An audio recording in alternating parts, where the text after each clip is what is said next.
All right, folks, welcome to another edition of Outspoken. I'm Dan Sileo. What a weekend. NBA playoffs, NHL playoffs, UFC 328. I mean, guys, let's fire those cannons. All right, I have to start out with the non-process. This is what I love to call Joel Embiid. I mean, look, it's got to get to a point here where you look at what's going on in Philadelphia there, and Daryl Morey, Josh Harris, all of these guys have to look at this and wonder if Joel Embiid will ever get back to being the player that he once was. This guy is completely unwatchable. He is unwatchable. Ever since that basketball rimmed out against the Toronto Raptors in that series when he was going against Kawhi Leonard, his career has never been the same. And this is a guy that would go on to win an MVP award. The process? What process? The process of inconsistency. You talk about the Philadelphia 76er great centers in the history of that league and the history of that great organization. Wilt Chamberlain, Moses Malone, these are all guys that carried their teams to NBA championships. Joel Embiid is not carrying anything. It's time to move on. How in God's name do you watch this guy? The only thing he does is bitch. He doesn't do anything consistent. For a guy that is as talented as him, I'm going to make a statement. He's one of the greatest bad players I've ever seen.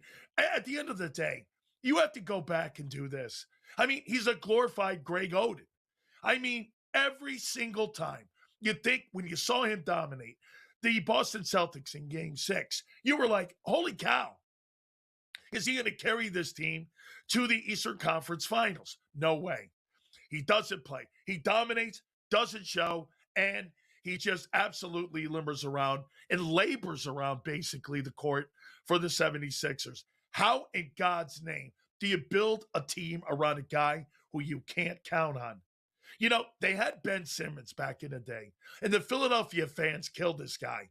Without a doubt, you have to sit here, and if you're Daryl Morey, how in God's name can you get out from this absolute speed cone that when you put him on the floor, he is so inconsistent? He is completely unwatchable. When you watch him, I mean, I don't know how the fans who sit there and pay big money go to these games and say that that's the process. That's a failed process. Joel Embiid has been nothing but a failure. And that's a guy who's won an MVP award. Hey, look, he's been injured a lot. People feel sorry for that. All good. You know what, though, at the end of the day, that's part of the process of evaluating a players. If you can't show up, one of the great things I tell people all the time, Bo Jackson, one of the greatest athletes of all time. But being hurt, that's part of the evaluation. Availability, that's what makes great players. One of the things that made Jordan, and I know I sound like, oh man, get off my lawn stuff here when I talk Jordan. But Jordan showed up every night. Cold, fever, everything. Man, this just makes no sense in Philadelphia. All right, so let's go to the Cleveland Browns. Here we go again. So now they're showing some signs of having interest in Brendan Swordsby, the kid who ends up getting, taking a respite here for gambling. Folks, you already have this scenario in Cleveland. You have Deshaun Watson, you have Dylan Gabriel, and you have Shedeur Sanders. At the end of the day here, Cleveland has no quarterback. Do you know in the 38 years since they've been back in Cleveland, they've used 40 quarterbacks? 40. How in God's name are you supposed to win when you don't have any stability at that position? Look, I bet you anything, Andrew Berry would like to have that decision back on Baker Mayfield. Baker Mayfield won a playoff game. Baker Mayfield had a winning season. Since they came back as an expansion team, the Cleveland Browns have had 4 winning seasons. And this all comes down to them not getting the quarterback position right. I mean, you're going down the lane here. So now you're going to get the gambler. You got a guy who was accused of 38 sexual misconduct cases in Deshaun Watson. You've got a media guy in Shedeur Sanders. And at the end of the day, you have no quarterback scenario where you could sit there and say, going into the 2026 season, you think you're really stable at that position.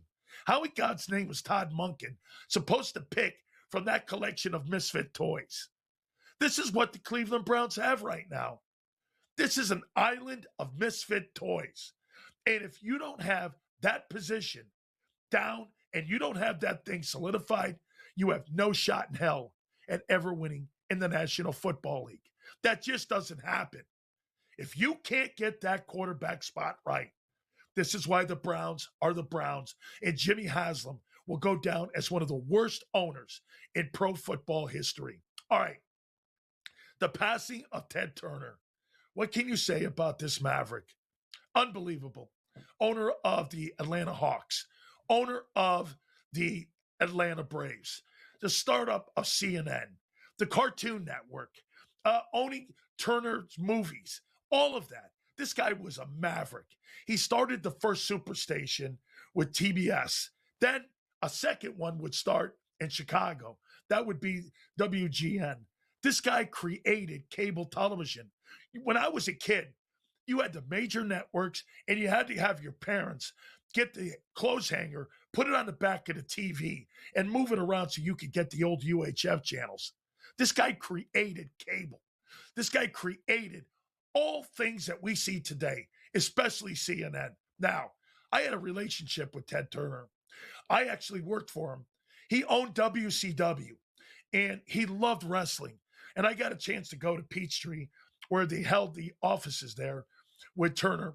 And you walk in, Cowboy Bob Orton hired me after I got done playing professional ball. And there was Ted Turner sitting there going, I love wrestling. When you walked in, you got a chance to meet him. He was so accessible and he was able to talk to everybody and put a hand out for all. This guy was a maverick. Make no mistake about it. The stuff you see today on television is all due to this guy. Nobody has done more. I'll tell you, you put him in the same category as William Randolph Hearst. Back in the day, Randolph Hearst owned all the newspapers, created media. This is basically what Ted Turner did today. CNN started network television when it came to covering wars, 24/7 news coverage. You see Fox News, you see CNN News. These were all started because of this guy's mind and the way that he went about creating television. He created programming. It was incredible. And the relationship that he had with people in the building was insane. Like I said, I had a chance to meet him. I had a chance to have a small relationship with him. And anytime we ever wanted an interview with him, Ted Turner was always there. He was always there and accessible to have that interview because he wanted to touch as many palms as possible. He was a guy that was without a doubt one of the most interesting people I've ever met in my life.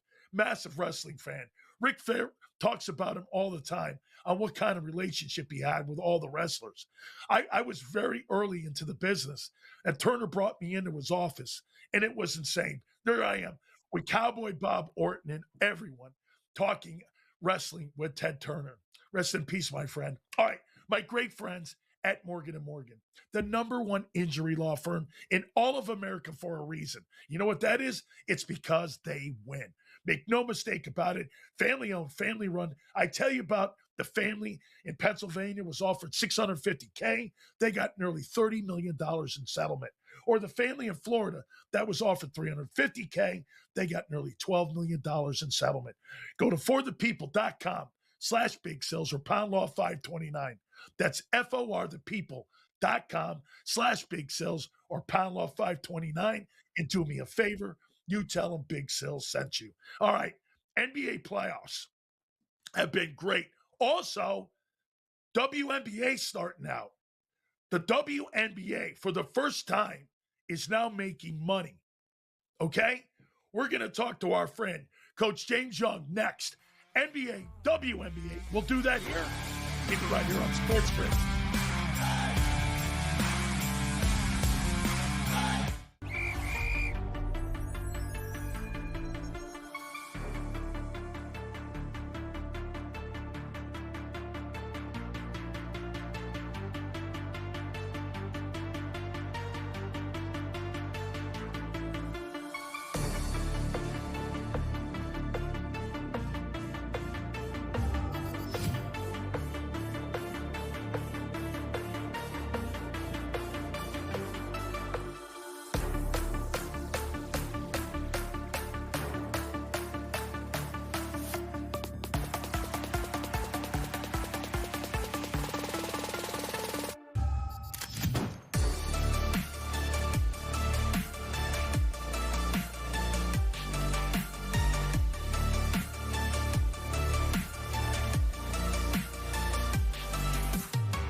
All right, WNBA playoffs are underway right now, and obviously we're getting closer to conference finals here, but WNBA is also starting up, and for the first time, JY, we're looking at a league that's now making money and making headwaves when it comes to ratings. I mean, your thoughts on the opening of the WNBA? Great to be on with you, Big Sills. And of course, Ricky got to go follow up three of his favorite teams in the Mets and the U and the Jets. So I'm a little bit nervous here, Big Sills. I'm going to try and hold it together for my segments. But you're right. This is the first time the WNBA has made money. There's expansion. Portland and Toronto are coming in. There's expansion down the road with the WNBA. There's a lot of big storylines in the league this year, right? Caitlin Clark off an injury-riddled season last year. What does she do at Indiana? Paige Becker, does she take the next step up? Asia Wilson, best player in the world. They've run it back for the Las Vegas Aces. And then there's my hometown team, the New York Liberty. Keep their core, their big three of Brianna Stewart, Sabrina Ionescu, Jonquel Jones. But more than that, they go get Satu Sabally from Phoenix, very good friends with Sab. They played together at Oregon for my good friend Kelly Graves. So they are loaded up too. Exciting times in the WNBA and exciting times in women's basketball all around. Absolutely. And some great stuff going on in the NBA playoffs right now. Are the Knicks just better than the Sixers? Is that what we're looking at on why they got a 3-0 lead? They're just a better team, right? It's a combination of a couple things, Big Sills. Number one, I think people overvalued the Sixers win in Game 7 versus Boston. A Boston that didn't have, obviously, Jason Tatum. They had traded Drew Holiday in the offseason. They traded Porzingis in the offseason. And they had lost Luke Cornett and, obviously, Al Horford in the offseason. So they were a shell of themselves, right? And it took a great comeback to come back. But Joel Embiid was being guarded by Jalen Brown at points during that series and then that Game 7. So when they got to New York has just almost figured themselves out. They almost, Big Sales, reinvented themselves after Game 3, going the ball through Karl-Anthony Towns at the top of the key, running their action off of their 5-out, which is either a flex cut, split screen, flare screen. So they just kind of got themselves going. But here's the problem, Big Sales. You brought it up a little bit. I'm going to slam the door. Ready? And I'm not scared to say it. The Sixers are better without Joel Embiid. It's flat out. Number one, he can't stay healthy. Number two, he's more, you work for Ted Turner. He's maybe trying to get a job for Vince McMahon in the WWE. He's more worried about theatrics than playing ball. And then you saw it, folks. Games 1, they get absolutely run out of New York. I mean, and they literally picked at Embiid every possession they could. Game 2, what do you see? No Embiid. The ball moves. PG looks really good. Edgecombe, best game of the series. Maxey was going. But then Nick Nurse decided, I'm just not going to sub anybody. And then the Knicks just waited the game out. And then the Knicks took over down the stretch. Then we get to Game 3. OG's out. But Robinson's back. But so is Embiid. What happens? Paul George starts out great. Embiid wants to make it a circus. He throws down Karl-Anthony Towns. And then the next thing you know, Mitchell Robinson put him on a poster that will be given by all Knicks fans to Sixer fans for the next 10 Christmases. Mitchell Robinson, if you can assign one for me, please, I want to use it as well. So when you get it all said and done, we overvalued Philadelphia, but Mike Brown has started to figure it out with this team. And honestly, still, it's about the sum of their parts, not just Jalen Brunson. Are you surprised, though, how great Jalen Brunson has turned out to be? Correct me if I'm wrong, Coach. This guy's not a first rounder, right? Are you surprised on how he's able to go? And by the way, doesn't it look like he elevates his game in the postseason? He's going for 30 now. I mean, have you been surprised by what he's done at the NBA level? Let's put it to you this way. There's two ways to look at it. If you look at it where he was at Villanova, which is National Player of the Year, you're down there in Philadelphia, he was an absolute rock star playing for Jay Wright. Now, he goes second round because the measurables. He's short. He's not athletic. He can't really jump. But he's such a cerebral player. The first time I thought to myself, this guy's going to have a career, there was a game, I think it was in a Western Conference Finals, and Luka Doncic missed, and he dropped 41. And I said, oh my goodness. Now, if Mark Cuban would have just paid the kid 4 for 55, you would have two completely different franchises. Dallas probably is still has Luka, and they're ascending, and the Knicks would be, well, basically the Knicks before he got there. So the Knicks hit lightning in a bottle, and he has been everything to the city. But here's the thing. New York, it's like you're judged on, can you get them over the hump, right? You got Bobby V coming on. If the Mets ever win the World Series, it's the first time in '86. One son would have a statue in front of the stadium, right? If the Jets could ever win a Super Bowl, I actually may cry. And then there's the Knicks. See, folks, New York City, forget all the other pro sports. It's a basketball town. It's a basketball city.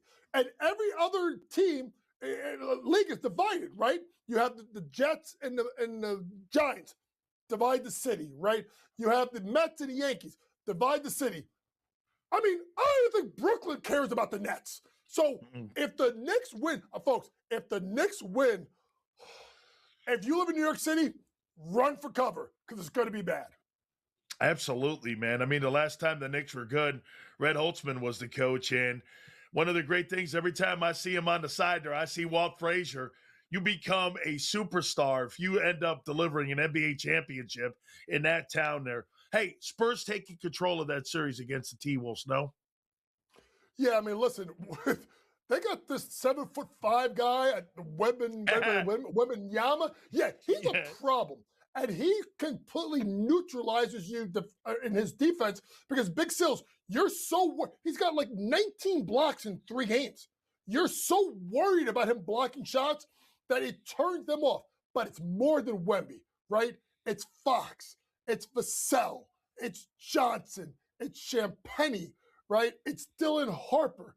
They just got dudes, and they got dudes all day. I can't wait to see them and the Thunder go at it in the Western Conference Finals. Man, I don't know what it is, but the Spurs, they remind me of the Patriots. And what I mean by that is just as an organization, it doesn't matter who the names are on the back of the jersey, the faces change, right?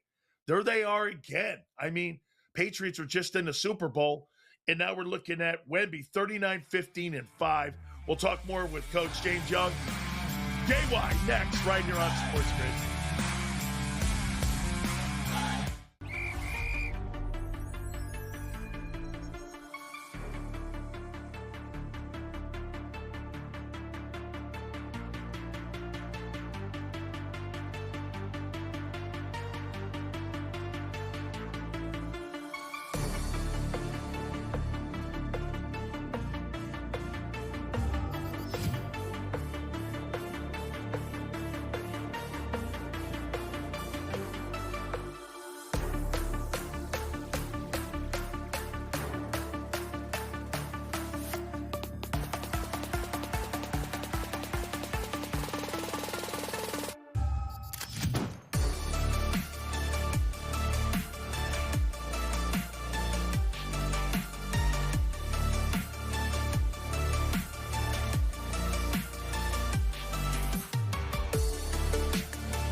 All right, here more with Coach James Young here.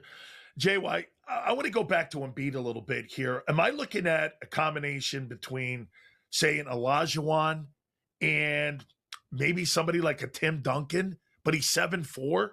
Is that kind of what we're looking at here with him? Because, man, he runs the floor like Hakeem. He plays defense like Hakeem.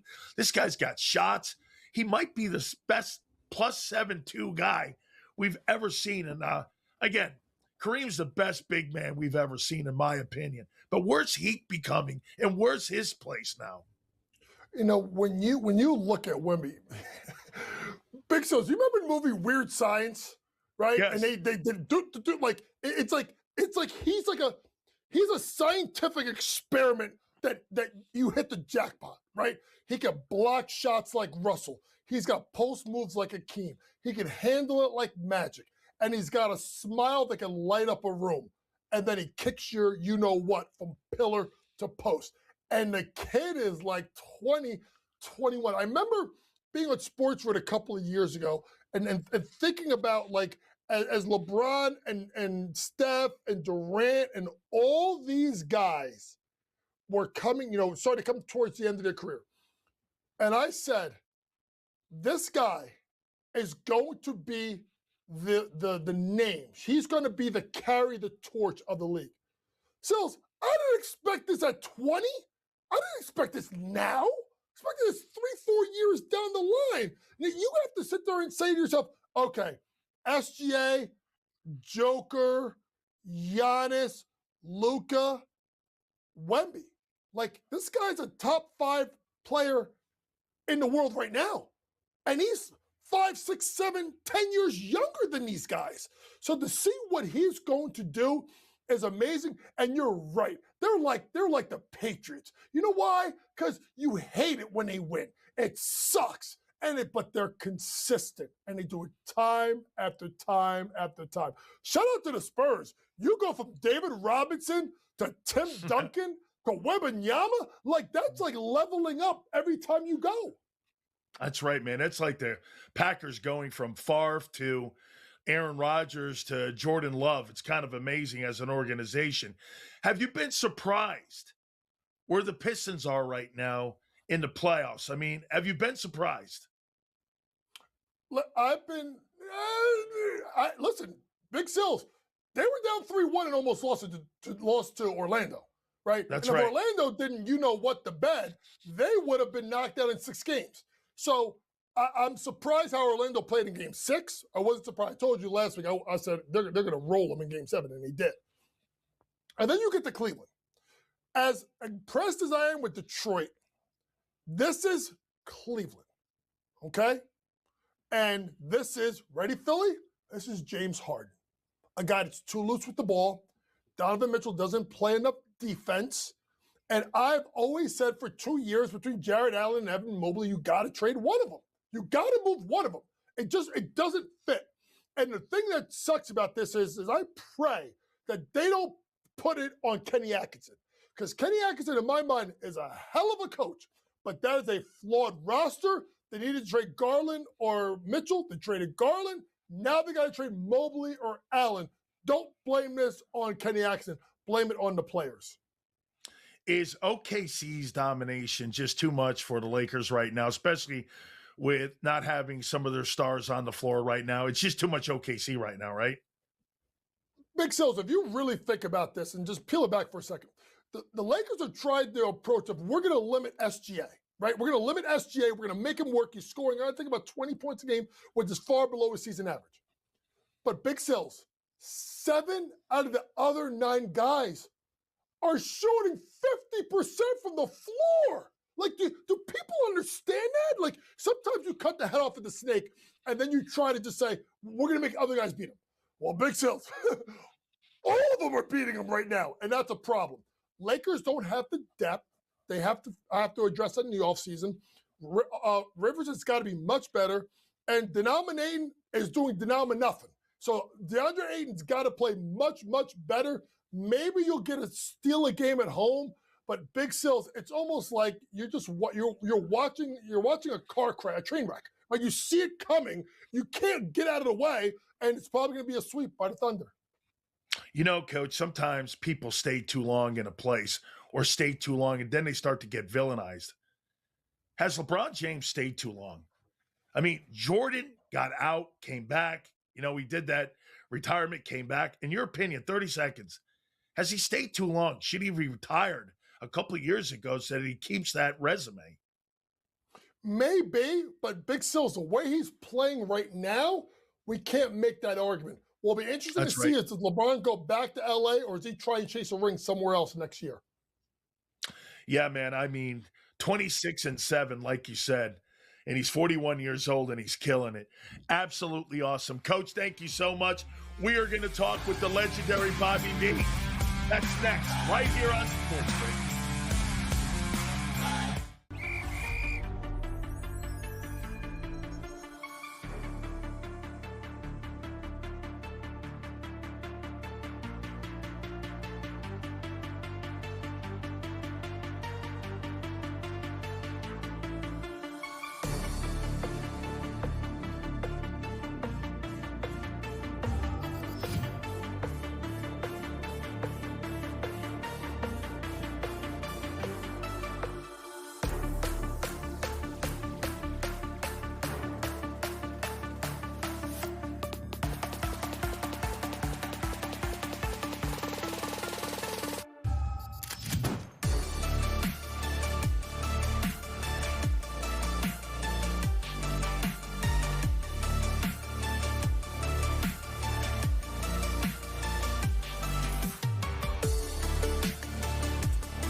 Boy, I got to tell you here, man. I tell you, we just had JY on with us, Coach James Young, and he was asking Bobby V if there's any way he could help save the Mets. And so we bring him up here now, and I'm going to start it out.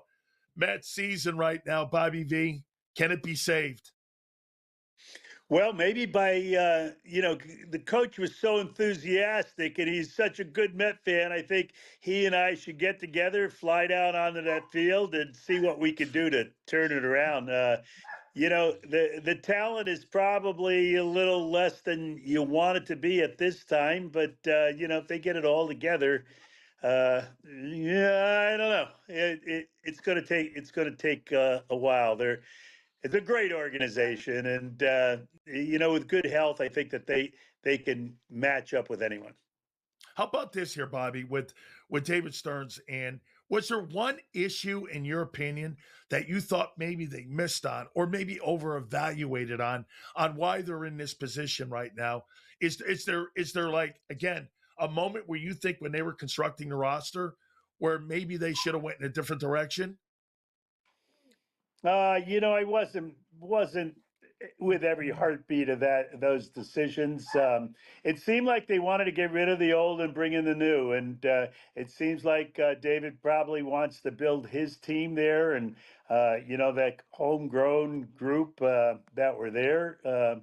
All kind of got the exit stage left, and for fans who have posters on the wall and have invested time, energy, and loyalty into players and organization, it's a tough transition, and it'll take some time. If the new pieces fit together, that time will be shortened and the memory will be lost a little sooner. But I think there's a lot of great memories with, the Nimos and Alonsos and, the group that's no longer there, McNeil and all. Bobby V, Bobby V, how would you as a manager, keep everything calm and the waters calm? Adversity, sometimes, you get to see who really your team is and what kind of character your team is through the adversity more sometimes than through the success.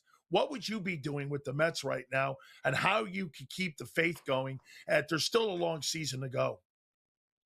No, Dan, there's no magic formula. There's no potion that applies to all groups of people. You have to know what the situation is. You got to, you know, you say settle it down. Maybe you have to stir it up. You don't know if guys are too complacent or too anxious. And the group of leadership there has got to read the temperature of the room and adjust the temperature accordingly. So let's go to the Cubs here a little bit. 2 10-game winning streaks so far. I mean, one of the early surprises in the National League. Oh, absolutely. And in May, I'm not sure you want your hot streaks to be over. It's a game of streaks. There's no doubt about that. Teams win and live and die by their losing streaks or their winning streaks. And when you get a couple winning streaks like this early, then you think you're built around the streak, and the streak doesn't come in the next 5 months of the season. You start to wonder what happened. But they've got a good skipper, they got a good group of coaches there, and talented players who, every other day it seems like somebody is picking up the baton, as they say, and marching on. But it groups can go into slumps just like groups can get hot. And you don't know a team until you see them at their worst and see them at their best, and then you figure out where they are in between. Bobby V, are you more surprised in the American League East right now with what the Yankees are doing or what the Rays are doing?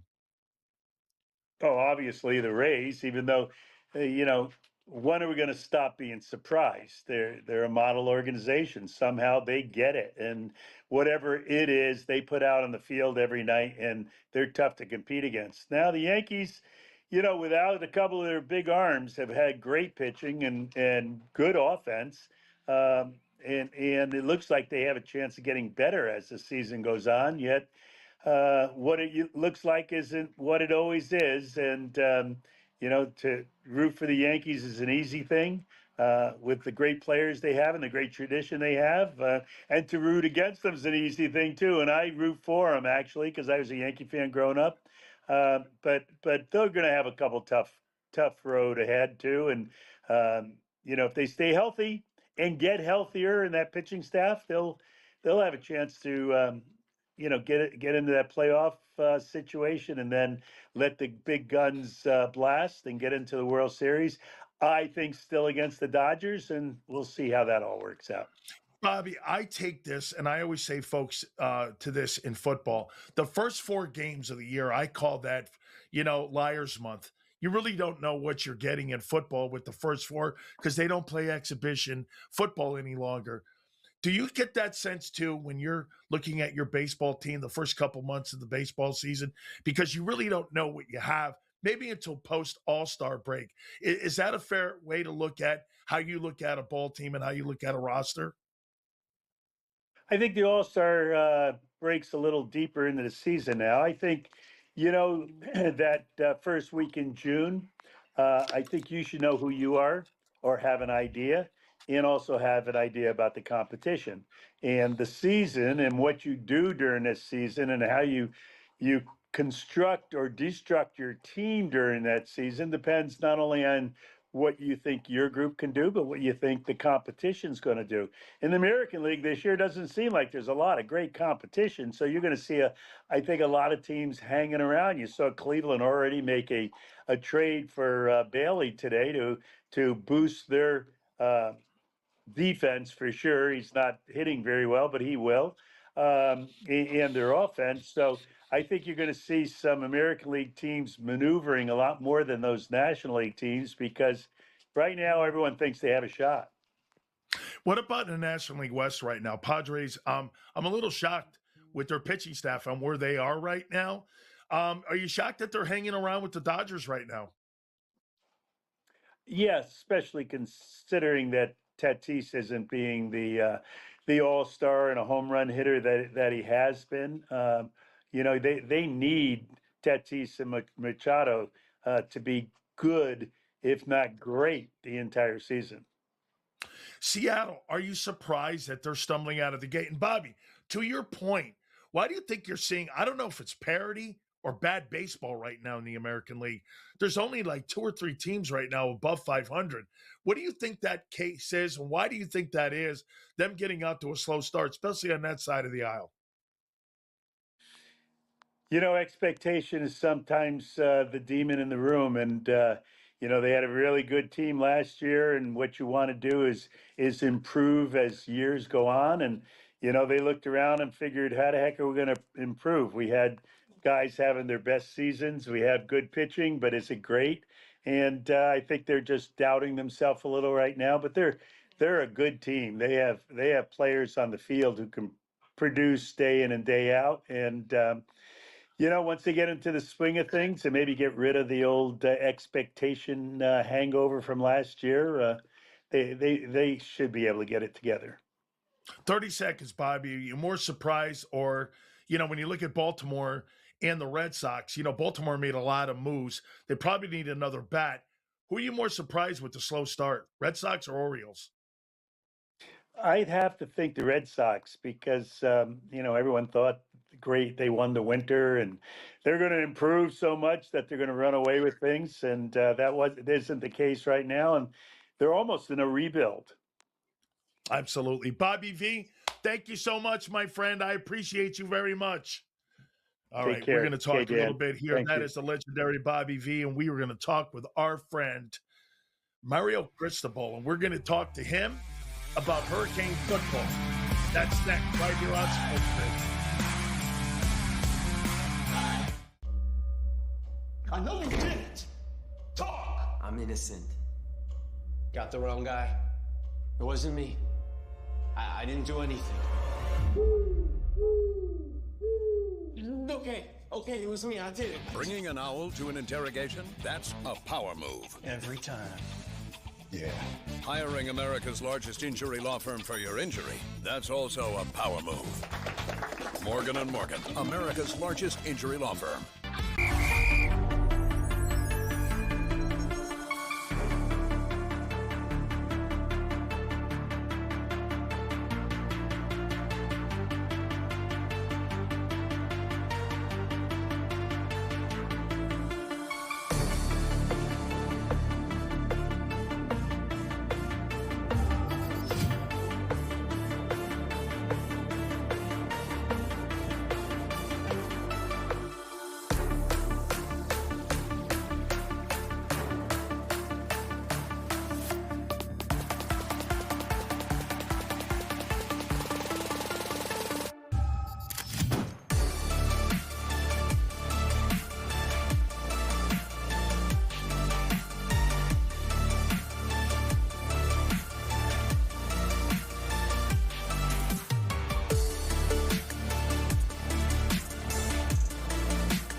I got to tell you something here, man. Back in the day when people were telling me who would take the job at being the University of Miami's next head football coach and a guy that could get us back, and we all said this together, Michael Irvin and myself, if Mario Cristobal couldn't get us back to where we need to be, nobody's going to do it.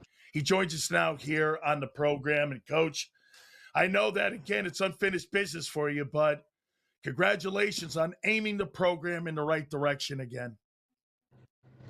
Appreciate you, brother. Great to be on here. And again, appreciate you having me. And you know what?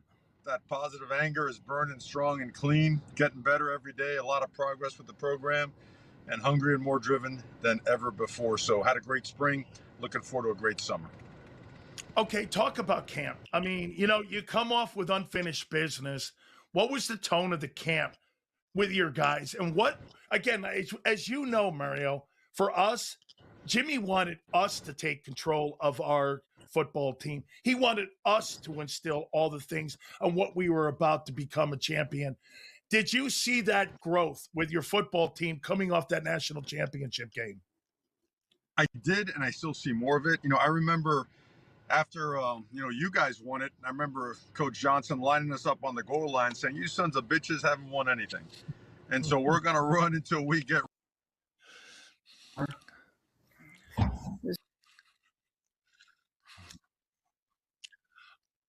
Okay, so again, folks, we're talking with Mario Cristobal here, and we got disconnected here a little bit. Hopefully, we're able to get reconnected here with Coach, and we get an opportunity to talk with him again.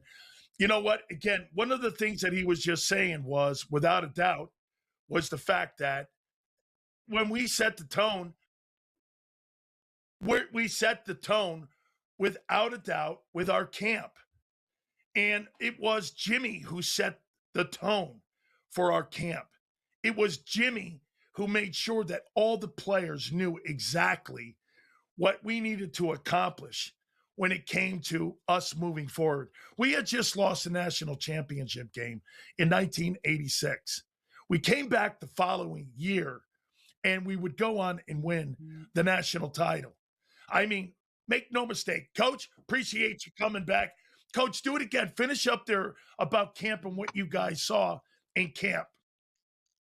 Brother, you know how we do it on Green Tree. I mean, every day is the fourth quarter. We can't hear it's fourth a little and bit here. And we're going. Can you hear me now? I got you, Coach. Go ahead. Okay. You know how it is on Green Tree, brother. Every day is 4th and 1, and we're going. And that's what spring practice was, and that's the mentality. I think we all understand that just because we played in that game doesn't mean that we automatically get there again next year. We got to hit the restart button, and we've got to get back to work. And that's all we've been doing, keep our mouths shut, going to work, being really physical, being really intentional about everything we do. And we just want to get better every single day and just keep the outside on the outside, man. Let's make it all about the Miami Hurricanes. Talk about Malachi Tony. How great can this kid be? You know why you would love him? Because every day he stops by the defensive line coach's room, the offensive line coach's room, just wants to check in, talk ball, learn a little bit about the different parts of the team. And then he's out there at 5:30 a.m., catching balls on the jugs machine, pushing his teammates. And then he's out in the community helping kids, man. He's an elite human being as well as an elite player and teammate. So he's just getting started. I wanted you to comment on Ruben Bain. Last couple weeks ago, we had Michael Irvin on, and he was very upset with some of the narrative that was out there on him. We all played with Tolbert, so you and I know the family very well. We go back a long way with the family.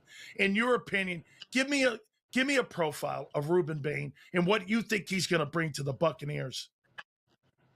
Absolute stud, relentless competitor, as physical, violent, and nasty as it gets on the field. Elite teammate, elite work ethic, just a 24/7 football guy. Family, team, his faith, that's all he cares about. That guy has absolutely no care about personal accolades and none of that stuff. He wants to kick ass and he wants to win. You got to replace Akeem Essador and him. How's recruiting going so far? You know what? Miami has a different profile right now. And so we are able to, let's just say that the caliber of player and athlete that we're continuing to get after and bring to Miami keeps getting better and better and better. But we bring them all to practice so they can watch us, how we work, how the practices are physical and demanding, how hard we coach, because they got to be on board with this stuff. I mean, that's what it takes. The magic and the secret sauce is out there in the dirt on Green Tree practice field. Go and get it. All right. All the fluff and all the other BS, that ain't going to work. So that's why it's working well. And we're just humble. We're hungry. We just want to get to work and get better, brother. Two last ones here for you, Coach. So at the end of the day, you know, back in the day, Jimmy Johnson recruited everybody, but only signed a few because it took a special kid to play for us and with us. Russell Maryland was recruited by two schools, Toledo and Miami, and he would go on to be the number 1 overall draft choice out of the University of Miami.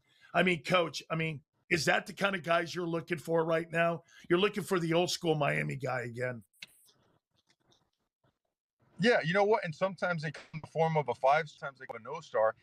I wouldn't be able to tell you until all that stuff goes public because we recruit off of what we see with our very own eyes, in person and on tape, but they have to have the intangibles, man. You know what? They don't work. So we make all those checks.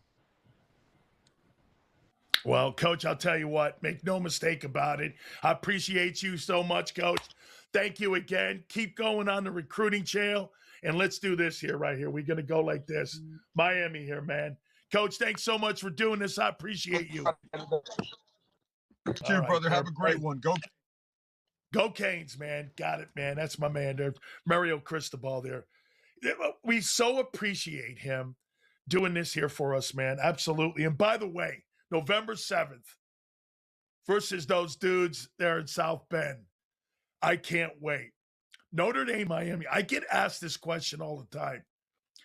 Do you dislike the Gators more or do you dislike Notre Dame more? Well, I don't know. I mean, those guys, the only thing I know in Gainesville that's decent is that like alligator farm. And over with Notre Dame, it's Catholics versus convicts. Now, you got to remember, when I played against Notre Dame, we beat them 58-7 and 24-0. So they were like roadkill to me. So I really didn't care. Okay. Hey, by the way, all right, playing Notre Dame, I can't wait. All right, Miss Dianna Russini, my greatest story won't end. We'll do that next. We're on Sports.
All right, man, this Dianna Russini and Mike Vrabel story just won't die. There is no doubt they are after Mike Vrabel's job. Someone is, because each and every single couple weeks, we are getting different stories here. And now we're seeing a story here by the New York Post. Mike Vrabel and a pregnant Dianna Russini were renting a boat together, and we're seen out in this boat for a couple hours, and they were together for 2 months before the birth of the son. I mean, this is getting into like the View stuff. This is getting into like TMZ stuff. And for me, this is non-football related. This has nothing to do with pro ball. This is a private matter. You know, I get asked this question all the time. Should Mike Vrabel lose his job? No. This is not a football issue. This has nothing to do with football. How many players in the National Football League have kids out of wedlock? You couldn't field a roster if you started going down the cancer culture line. That's all this is. These are people that have a problem with the way the Patriots do business. This is all the things that the Patriots have done in their past. Am I defending Mike Vrabel? Hell no, of course not. But I'm also attacking cancer culture. What's it to you that a woman's life is ruined and most likely Mike Vrabel's private life is ruined? How is that your concern? I mean, I think people in life need to figure out and worry about more important things than worrying about things like that. I mean, here's something else too. If I were Mike Vrabel and I was his attorney and I was his agent, ask this question here. Okay, your next job, let's say you resign. Let's say somehow the heat's too much for Bob Kraft and you get fired. Are you hireable for your next job? Is another NFL team going to hire you, okay, because of all the noise that you could possibly bring to an organization? I'm starting to believe this now. One of the reasons that Mike Vrabel is no longer the head football coach of the Tennessee Titans is because this has been following him behind the scenes for the last 6 years. Make no mistake, okay?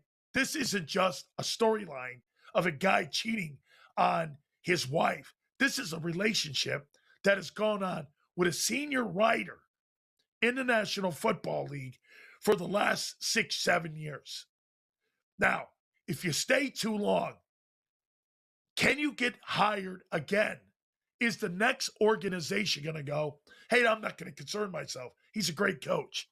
But all of that noise, hey, again, I'm going to push that to the side. And also something else. Here's a problem that you're going to face when you go on the road. You think those Buffalo Bill fans, Bill's Mafia, is not going to be all over this? Of course they are. And here's what you've brought into your locker room.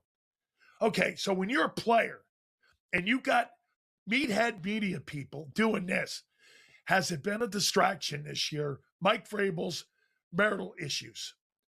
I don't want to answer that question if I'm a player in the locker room. That's not where I'm going. I want to win football games. I want to answer questions that are football questions. I don't want to sit around here and answer marital questions. The commissioner of the National Football League has already addressed this. Mike Vrabel has not in any way violated the NFL's conduct policy. Now, some of you out there are going, it sounds like you're defending Vrabel. No. I know that this is a non-football issue, and the NFL doesn't care about non-football issues. This is a media issue. This is cancer culture issue. Mike Vrabel nobody's talking man of the year here, husband of the year. I talk football. Sills, would you want to play for Mike Vrabel? Yes. Because if Mike Vrabel can get me my incentives and help my career and get my football team to a Super Bowl, that's all that matters. Do I want Mike Vrabel dating my daughter? No. There's two different stories, and two things can be true. And this is what you have here. The people in the meatheads that think Vrabel should step down, again, at the end of the day, if Vrabel steps down, he's doing it for his family. He's doing it for himself. You see, one thing for sure that you have to do when you're a coach, you got to motivate men. Mike Vrabel's got to ask the most important question. You know what that is? How can I sit there and motivate a kid and tell a kid to have character when I lack it when I'm off the field? You can't have it. You can't express it. That's the decision that Mike's going to have to make. Is my locker room still listening to me? Because motivating men, folks, especially in that sport, it's a gladiator sport. And if you can't move men, you're not worth your salt when it comes to being a head coach. It's just not happening. We will talk hour number 2, UFC 328. God, I love UFC. And here it comes, another great event. We'll do that next, right here on Outspoken.